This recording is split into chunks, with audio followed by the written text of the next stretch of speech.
Achilles and the Queen by Kyle Derek McDonald.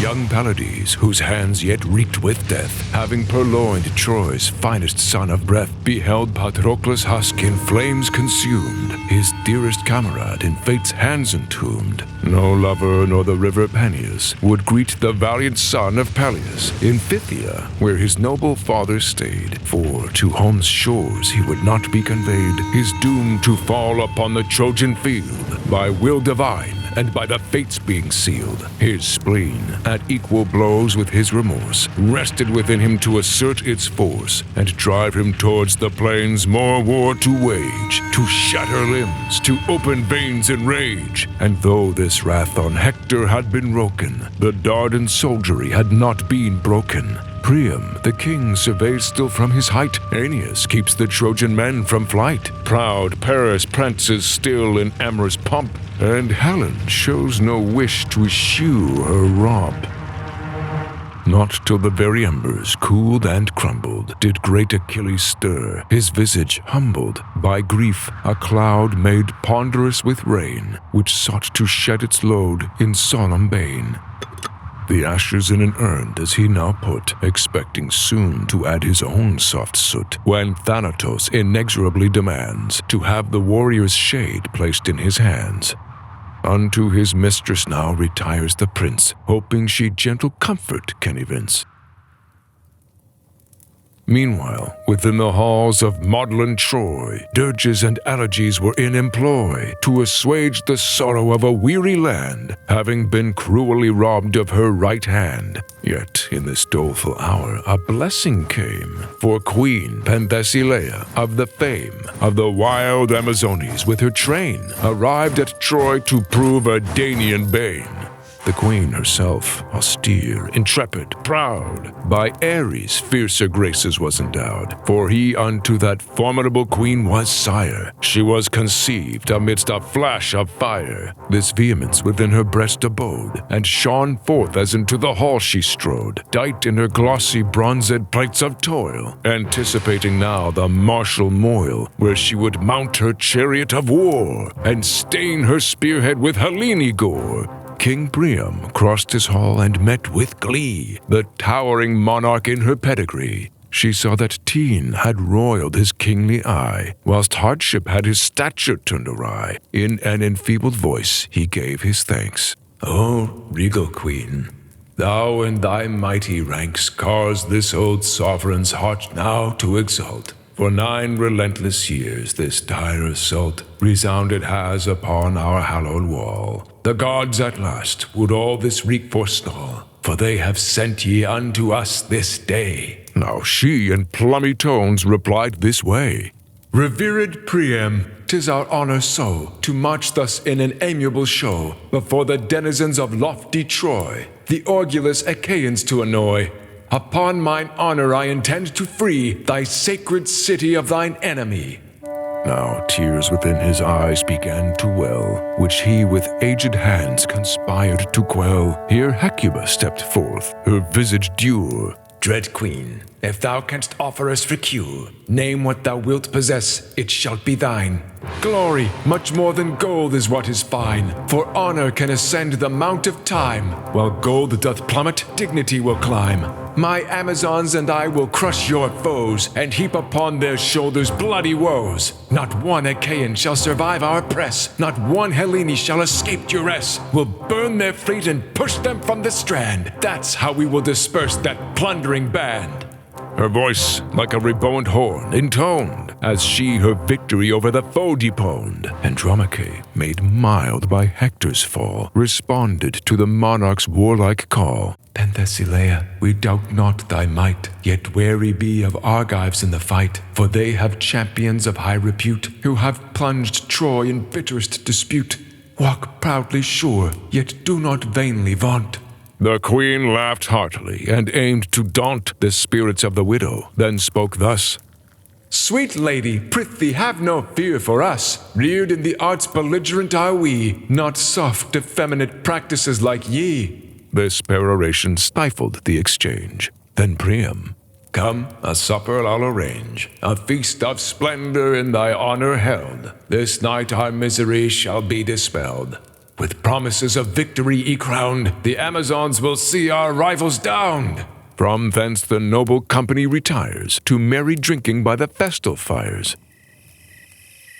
Selene over the welkin then held sway. Apollo's sheen to dusky shade gave way. The Pythian prince lay waking in his bed, whilst the Amazon in Troy was flattered, convinced of her inevitable win. Such pride the immortal gods accounted sin, especially those gods who scorned with zeal the propagation of the city's weal, Pallas and Hera, and Lord Zeus himself, who cared but little for proud Ilium's pelf.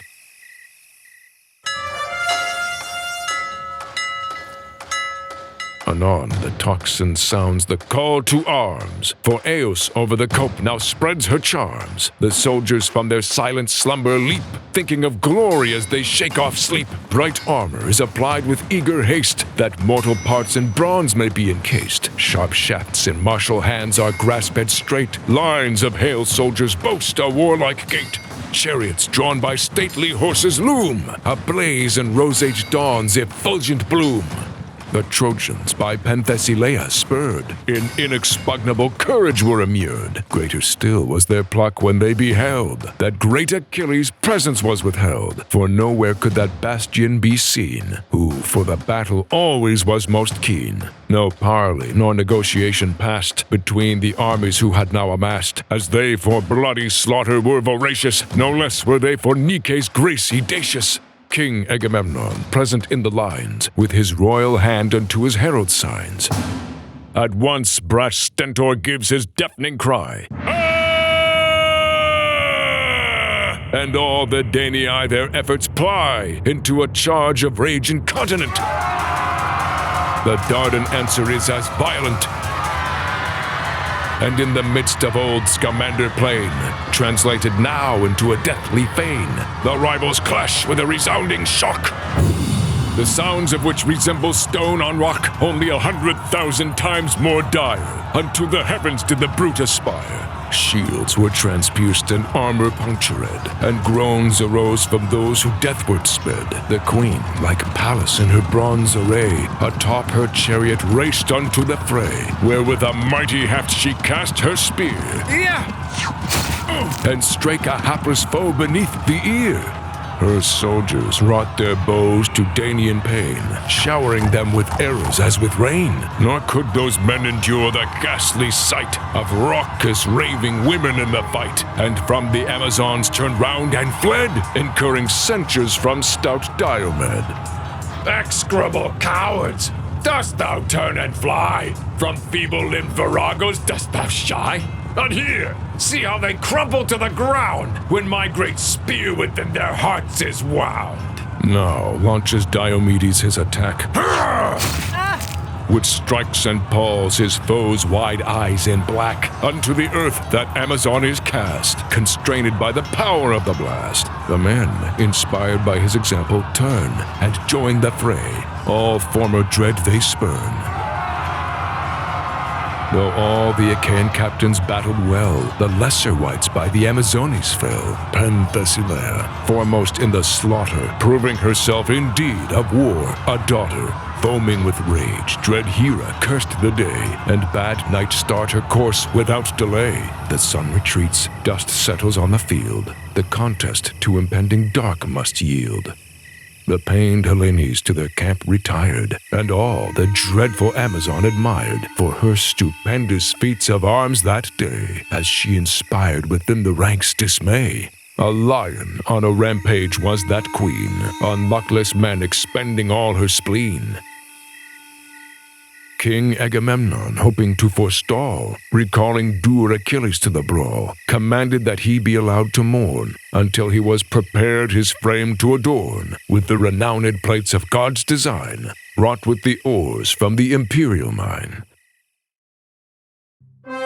Each day the crashing melee was renewed. Each day Penthesilea crazed, hallooed, as calling forth her hounds unto the hunt, hoping the elusive quarry to confront. None could repulse her, none her charge withstand. Ajax alone the queen could reprimand, whose giant stature and enormous brawn combined could stifle her immense elan. One time alone to counter him she durst, and soon repented of her fortune cursed. When he rebuffed her and made a riposte, wherein she would have yielded up the ghost, had she not veered from Telamonian's thrust, made more tumultuous by battle lust. This did not serve her majesty to daunt. She merely found another plot to haunt, and preyed on others of a lesser bulk, averting still the Salamisian hawk. For days the Danaans were put to rout, being unable to occlude the spout from which the Dardan doughtiness derived, the Amazons by which the Trojans thrived. Hera and Pallas in the heavens raged at how unjustly the affray was waged, and to Astrapios for vengeance sued, who therewith vowed to satisfy their mood. At once he summoned Iris to his side, and to appease his wish the goddess hied, to hear his will, which he imparted thus. Iris, dispatch and bring thou word from us, to rouse Achilles from his torpid duel, of his compatriots' rout, his honor school, omitting no description of their sorrow, that he shall raise his spear again tomorrow. The rainbow bowed her sylvan sparkling head, and from Olympus festinately sped, to execute great Zeus' immortal will, streaming down over land and tree and rill. In but a trice she makes her bright advent, near to the Pythian prince's ship's intent, and now as automaton, charioteer of great Achilles' car and comrade dear, requests an audience with the mighty youth, aiming to press him to the fray for ruth. Renowned prince, thy friend admittance craves. Thus she. Achilles then his dictate waves, and lets the soldier in his tent to talk, from whom the fair Briseis does not balk. When fleet Achilles this newcomer viewed, his noble mind could not help but conclude that in his presence stood a white divine, and thus he spoke, with reverence condign. Thy features are too fair for mortal make, that thou art Iris, I my honor stake. Shrewd Pelides, 'tis so, from Zeus come I, who bids thee offer Troy a stout reply to their rampaging Amazonian queen, who heaps upon thy countrymen great teen. Take up thy Pelian spear and godly shield, constrain the adversarial tribe to yield. From the profoundest pocket of his soul, Achilles sighed, reflecting on his dole. Having relinquished life for deathless pomp, grim death awaited him upon the shop. Briseis, lachrymosal now, implored him with her eyes to avoid the stour abhorred. These pitiable Aiads could not avail, nor could they over the will divine prevail. Unto my Lord in heaven I defer. I will essay that monarch to deter. Her deputation done, the goddess flies. Achilles sees his mistress' gleaming eyes, and seeks to comfort her in his embrace. Dismayed, on his bosom couches she her face. How long is it until thou comest to me, upon a litter carried solemnly? Whispered the girl.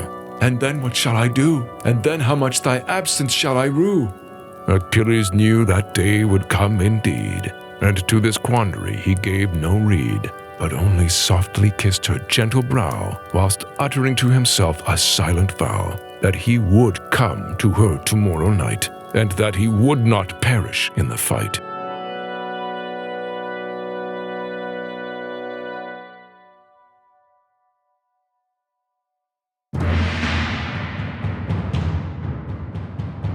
A cynosure that the Hellenes boast, and terror to the assembled Dardan host. Achilles, armed upon his chariot, glows, as Eos stretches out her fingers rose. The bristling plumes upon his helmet's crest bleed freely over blustery Zephyr's breast, as shadowy death upon his countenance perches, who all the while for his first victim searches. Through Ilium's soldiery now tremors thrill as they behold this master of the kill. Paris recoils, Aeneas prays aloud. Only the mighty Amazon stands proud. Achilles' beauty and his thewy frame ran so contrary to his fearful fame that great Penthesilea was in wonder how one so fair could be so apt to plunder. Likewise, the prince perused her pristine charms and was amazed such beauty took up arms.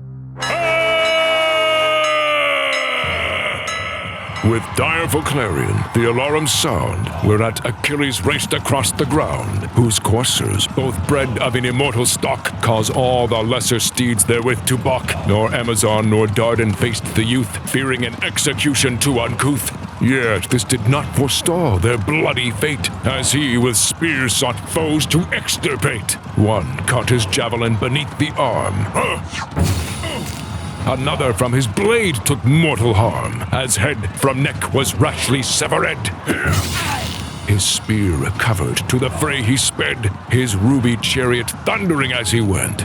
A surly Amazon from life he rent, smiting her brains out with his weighty shield, her viscid claret plashing red the field. His prey, like paltry ships upon the sea, who strive in vain the tempest's rage to flee, or like the jackdaw flying from the hawk, could find no haven from the deadly shock. Penthesilea cuts herself a path, voracious to expunge Achilles' wrath, whereon he sees his adversary fume, and smiles grimly at the chance of doom. Automedon his master's manner knows, and from a solemn nod begins to close. Likewise, the Amazon her driver guides, who over the corpses of the fallen rides. As this redoubtable twain prepared to meet, the gathered army stopped to adhere the feat, as though the gods themselves strove on the plain, who to exchange life-reaving blows were fain. First, she her javelin pitches through the broil, expecting her fair quarry's looks to spoil. A ravenous hawk could not so swiftly speed as her sharp cornel, which careened with greed. But lo, that mordant prong, so oft unerring, was thwarted by his gibbous targe, scarce tearing the third bronze layer. No, his stout reply, which her broad buckler cannot stultify, but from her supple arm is wrenched away. Transpierced by his javelin's assay, the queen now marvels at his martial might, whilst he propels another dart in flight. Screaming, the pointed tip cuts through the air, and would have rent her flesh all smooth and fair, but for the valor of her charioteer, who placed herself within the point's career. The savage blow, her eyes enclosed in night, and in the earth both point and soldier pite. Penthesilea seized the vacant reins, and sought to vindicate her comrade's pains by drawing out her rigging bronze-cast blade. Ha! Vengeance to visit as she hoarsely bade. Achilles from this conflict did not shy, but towards the queen he bade his driver fly. As two contestant rams in wrath will rush, so those two champions plied the brutal crush. Towards his chariot she tilts her course, meaning to capsize his war car perforce. He swings his weighty sword and she evades. Unto the sullied earth the troop cascades, as battle car with battle car collides. Automedon rolls clear and battle chides, whilst queen and prince rejoin the seething fray, their scalpels flashing in warlike display. Soon a respite their skirmishes divided. Dread queen, thou art not with thy shield provided, began Achilles. Give o'er this dire strife, and though thou triumph'st not, thou keep'st thy life.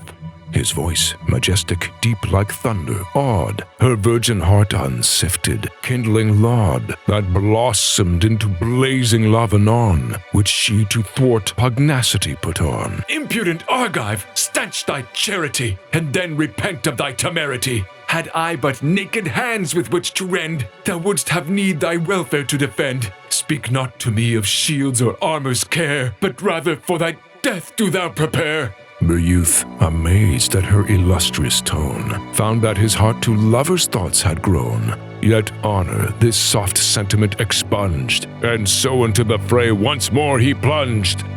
In fairness yet, his scutcheon he forgot, though without let or lenity he fought.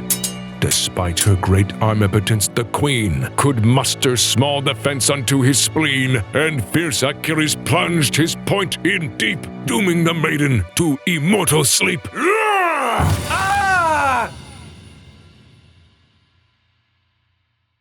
A marvelous gasp thrills through the viewing crowd. Some smile at fortune, others cry aloud. Penthesilea sees her claret stream. First down her lacteal thigh it runs agleam, then down the sword and down her butcher's arm, whose visage is distorted with alarm. Their eyes embrace, his gaping for his plight, hers soft and bleary for her dimming light.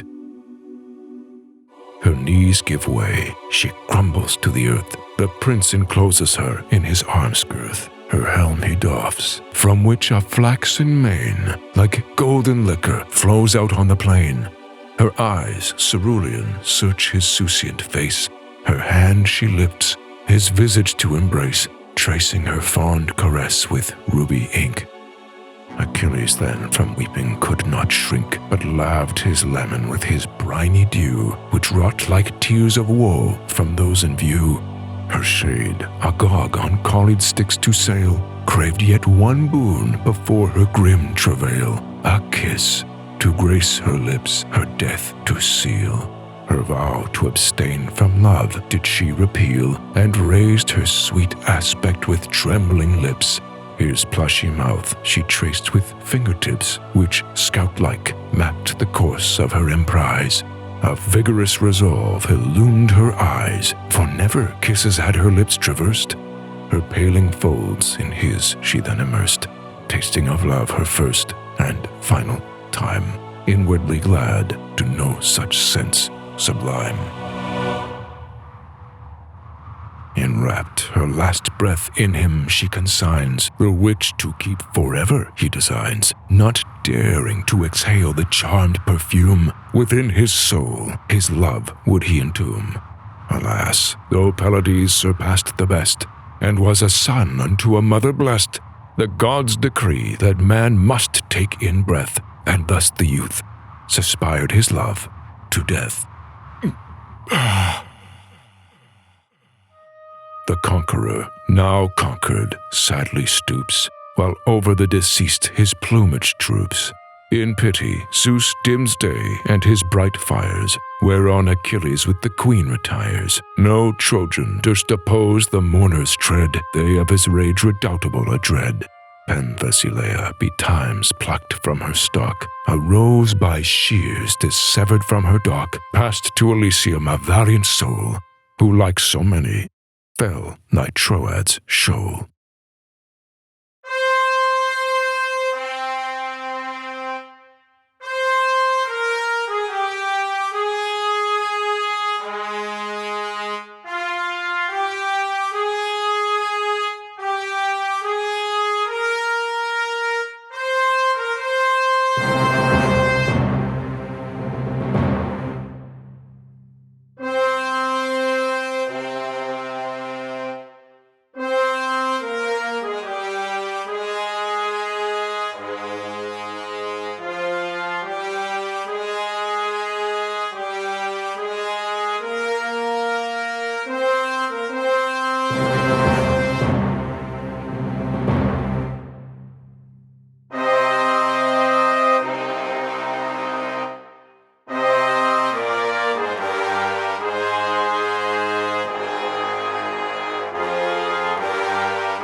Sing, O goddess of Achilles and the queen.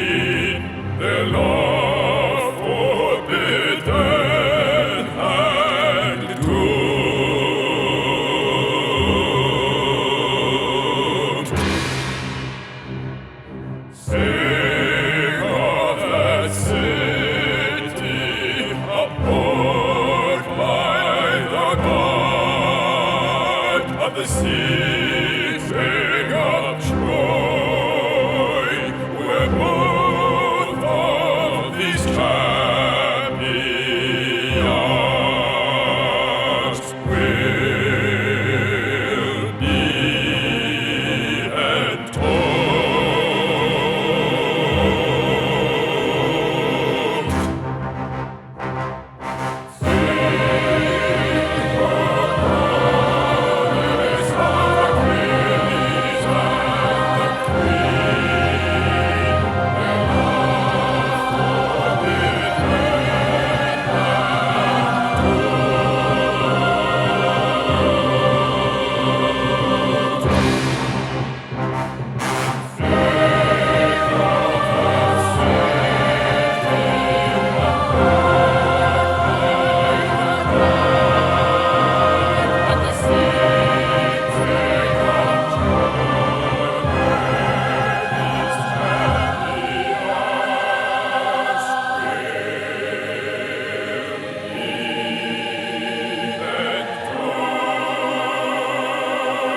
Hello, I'm Kyle, and thanks for joining me for the dramatic reading of my award-winning poem, Achilles and the Queen, formerly the Rose of Ilium. I was awarded first place in the annual war poetry competition through winning writers for this piece, so be sure to check them out if you're someone who loves to write or read poetry.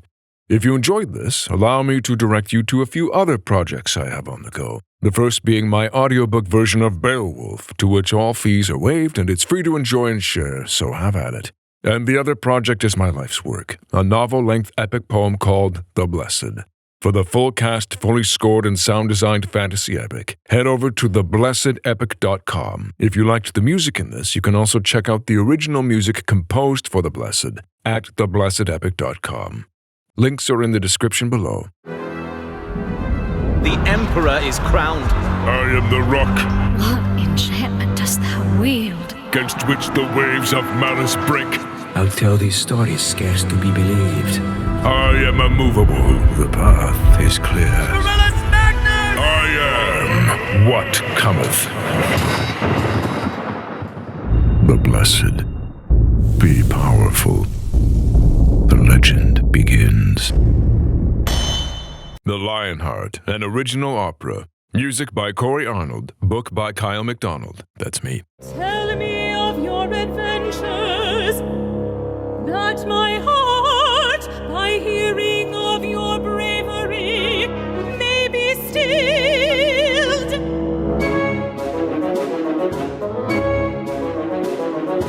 Hearken, maiden, and behold, I impart adventures bold. Hurrah! Hurrah! Hurrah!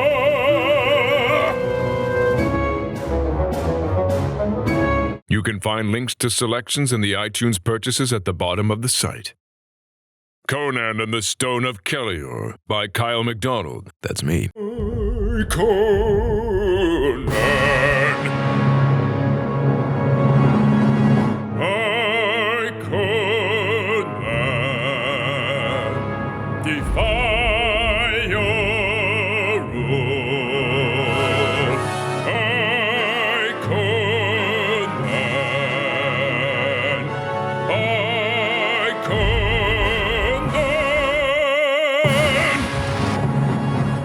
You can find links to selections in the iTunes purchases at the bottom of the site.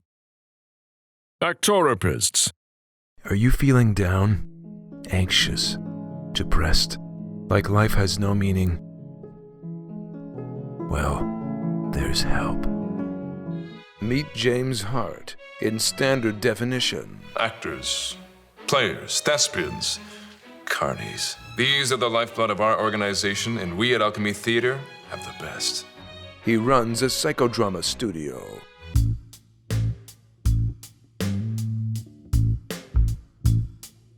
And these are his actors. In film, you can only play certain types of characters. You know, for me, it was usually the popular one, the bitchy one, the dirty slut. So I guess that was my introduction into group. A little tense at first, but I think it went okay. They made me apply to this foundation, so a large portion of my wage is subsidized by the government as long as I'm at risk. I just moved here from up north. This is my first acting gig. It's not exactly what I had in mind. And this is his method. There. We've created a safe environment for our protagonist. And they need money to make it into high definition. This, my friend, is the storyboard for the soon-to-be award-winning web ad for Plenty of Lava Sex Fishes. You are the new face of P of LSF. But James has a dark secret. Are you gonna break up with him? What's happening to me? He needs help, and there's only one man who can do it.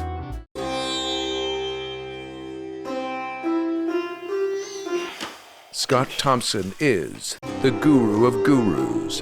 Sensei. You've come to the right place. So get ready for a traumatic ordeal. This isn't going to go well. Focus! You smell that? Broom, broom. A fly wouldn't eat your partially digested face! God, you people make me sick! Nobody even asked me if I was okay. Neglect is a form of abuse. Because laughter is the best medicine. So we're kind of like psycho actors or actor rapists. I think you just called us a bunch of rapists. Actoripists.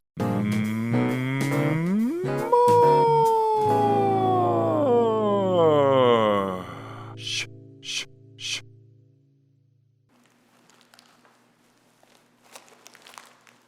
You can find links to the episodes at the bottom of the site. Trigger warning, this show is in the style of a 90s sitcom, and no sacred cow is safe.